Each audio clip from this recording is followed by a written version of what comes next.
Hi అండి, good evening. ఎండాకాలం రానే వచ్చేసింది కదా.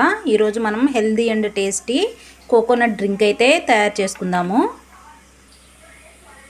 అందుకోసం నేను ఒక కొబ్బరికాయ తీసుకున్నానండి. ఈ కొబ్బరి బొండం కదా, ఇలా తీసుకొని ఇలా కొబ్బరిని వాటర్ని సెపరేట్ చేసుకున్నాను. ఇలాగ తీసుకోండి. ఒక చిన్న బెల్లం ముక్క తీసుకోండి. ఇలా తీసుకున్న కొబ్బరిని మంచిగా క్లీన్ చేసుకొని ఒక మిక్సీ జార్లోకి తీసుకుందామండి. అలాగే చిన్న బెల్లం ముక్క వేసుకుందాము. షుగర్ వాడొద్దండి, బెల్లం వేసుకోండి, టేస్టీగా ఉంటుంది, హెల్దీ కూడా. అలాగే తీసి పెట్టుకున్న ఈ కొబ్బరి నీళ్ళు ఉన్నాయి కదండి, వీటిని ఫిల్టర్ చేసి కొన్ని తీసుకోండి ఇందులోకి. వీటిని మెత్తగా గ్రైండ్ చేసుకుందాము. చూడండి, ఇలాగా మెత్తగా మీగడలాగా మిక్సీ పట్టుకోవాలి. ఇప్పుడు మిగిలిన వాటర్ కూడా వేసేసి మరొకసారి మిక్సీ పట్టుకుందాము. చూడండి, ఇలాగా మిక్సీ పట్టుకోండి. ఇది మరీ చిక్కగా అనిపిస్తే కొన్ని నార్మల్ వాటర్ కూడా యాడ్ చేసుకోవచ్చు.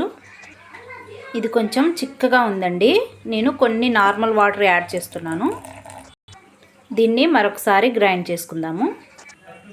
చూడండి, నాకైతే ఇలా వచ్చింది. ఓకే అండి, మన కోకోనట్ జ్యూస్ అయితే రెడీ అయిపోయింది. చాలా టేస్టీగా ఉంటుందండి. ఇది అమృతంలా ఉంటుంది. ఇది నాకు 2 కప్స్ అవ్వగా పెద్ద పెద్ద గ్లాసులు ఇంకా హాఫ్ గ్లాస్ ఉందండి.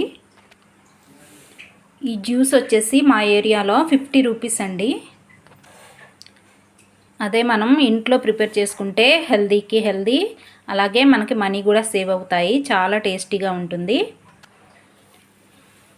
ఇలా మీరు కూడా ఒకసారి ట్రై చేయండి. ఆఫీస్ నుంచి వచ్చిన హస్బెండ్కి కానీ, స్కూల్ నుంచి వచ్చిన పిల్లలకు కానీ ఈవినింగ్ టైంలో ఇలా అందించారంటే ఈ వెదర్కి చాలా బాగుంటుంది. ఈ డ్రింకు బాడీ డీహైడ్రేషన్ అవ్వకుండా కూడా చాలా హెల్ప్ అవుతుందండి. ఓకే, ఇప్పుడు దీన్ని టేస్ట్ చేద్దాము.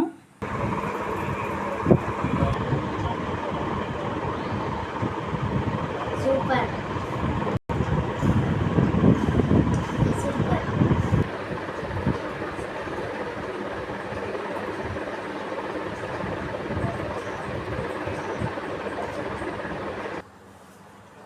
ఓకే అండి, ఒకసారి ఇలా ట్రై చేయండి. మీకు కూడా చాలా బాగా నచ్చుతుంది. మేము రెగ్యులర్గా ఇలా చేసుకుంటాము.